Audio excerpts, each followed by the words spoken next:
My spoiled brother got arrested on my wedding. So, he exposed the dark secret about me to destroy my life.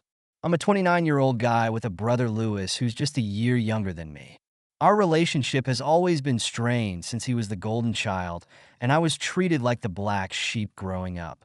Whatever Lewis wanted, he got, whether it was a new car, expensive watch, you name it. Meanwhile, I was always stuck cleaning up his messes.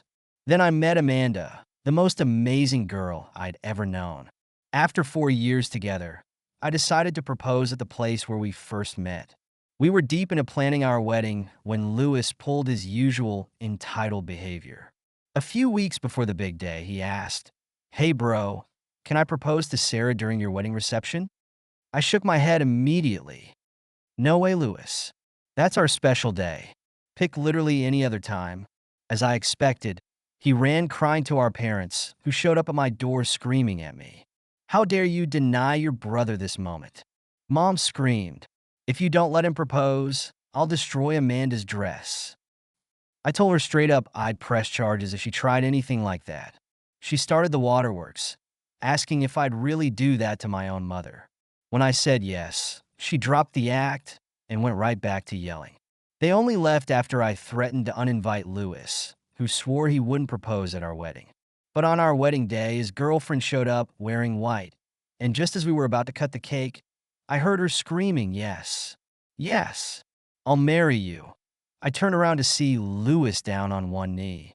The second he slipped the ring on her finger, our maid of honor accidentally spilled red wine all over both of them. Everything went downhill from there. "You did this on purpose. You planned this." He caused a huge scene, screaming at the maid of honor who was mortified and trying to clean up the mess. Even when she apologized and said it was an accident, it wasn't. He wouldn't let it go. He got in her face until she started crying, which drew even more people into the drama. I tried to defuse the situation, but that just made Lewis even more aggressive. Out of nowhere, he shoved me hard. I pushed back, and things quickly escalated into a full-on brawl, with us grabbing each other's shirts and throwing punches. Amanda finally had to call the cops. When the police showed up, they interviewed everyone to get the full story. It was humiliating having to explain the whole thing in front of all our wedding guests. The police ended up escorting Lewis and his girlfriend out. Even as they were leaving, Lewis kept yelling about how our psycho bridesmaid had ruined their special moment. While I was relieved to see them go, it still hurt. He was my brother after all. The whole incident cast a dark cloud over the reception, and many guests left early with awkward apologies. The next morning, I woke up to my phone blowing up with calls from my parents, who were vacationing in Italy and had missed the wedding. Lewis had already given them his version of events, and there's no surprise they were taking his side. As usual, his word carried more weight than mine. "You need to fix this," Dad demanded. "Bail out your brother and buy Sarah a new dress." I laughed bitterly. "No, I'm done fixing Lewis's messes. You two can bail him out yourselves." The line went dead silent. They said they were flying back immediately and hung up. True to their word, they returned that same day and bailed Lewis out themselves. The next morning, I was in the kitchen making breakfast for Amanda. I was still stewing over the call with my parents, but I pushed those thoughts aside. This morning was about making my new wife feel special. When I walked into our bedroom with a breakfast tray, I found Amanda sitting up in bed, her eyes still puffy from crying the night before. I sat down next to her and told her about my parents' call. She listened quietly. I could see how hurt she still was about our ruined wedding night. I promised her we wouldn't let them ruin today too, and placed the tray on her lap, her favorite breakfast of pancakes with strawberries and whipped cream. Her face finally lit up with a smile. To cheer her up further, I suggested we go shopping at her favorite stores. She nodded eagerly, mentioning a pair of shoes she'd been eyeing. While Amanda was in a dressing room later that day, I got a drunken call from Lewis. He started bragging about how our parents had promised him everything: money, family property, the whole inheritance. When I asked what he was talking about, he gloated that our parents had set up a trust fund worth hundreds of thousands, but my name wasn't on it. He claimed he'd seen Dad's will, and I wasn't getting a penny. The call cut off suddenly, and before I could call back, Amanda emerged from the dressing room asking if her dress looked okay. Despite my churning thoughts, I smiled and told her she looked beautiful.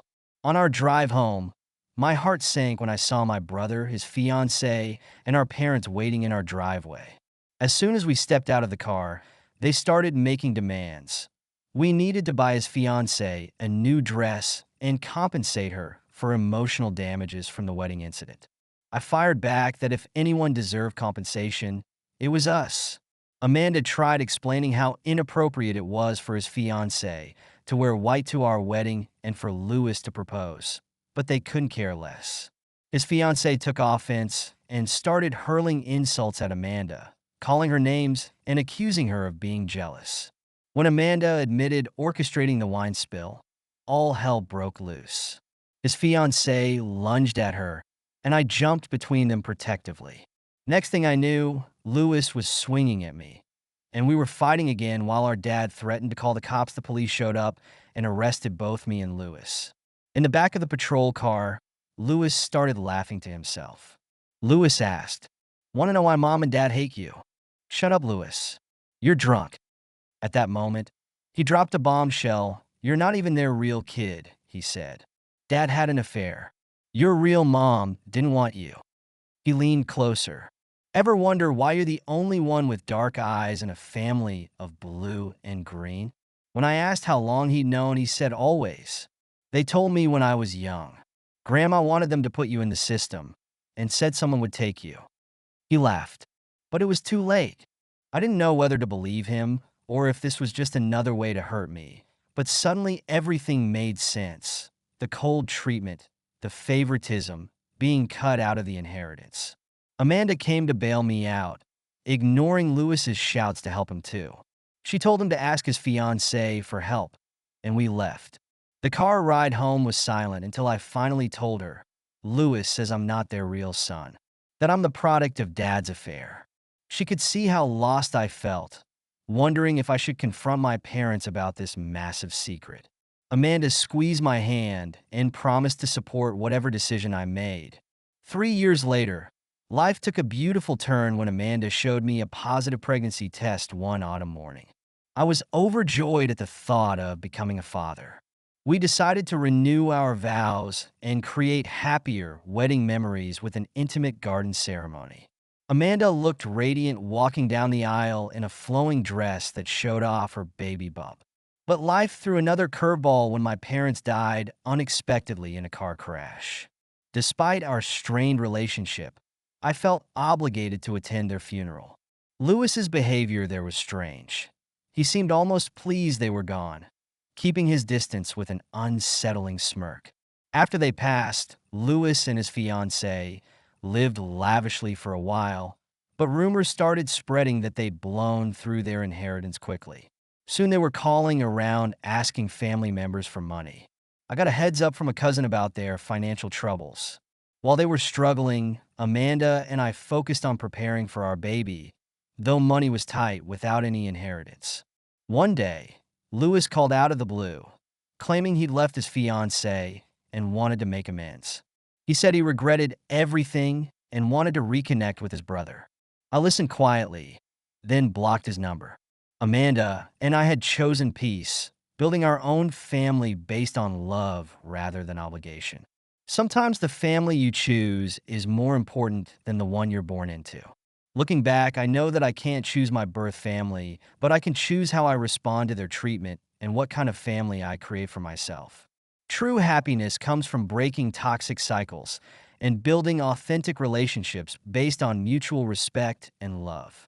After all, Amanda and my child will be my family, the family I always dream of. Thank you so much for listening to my story.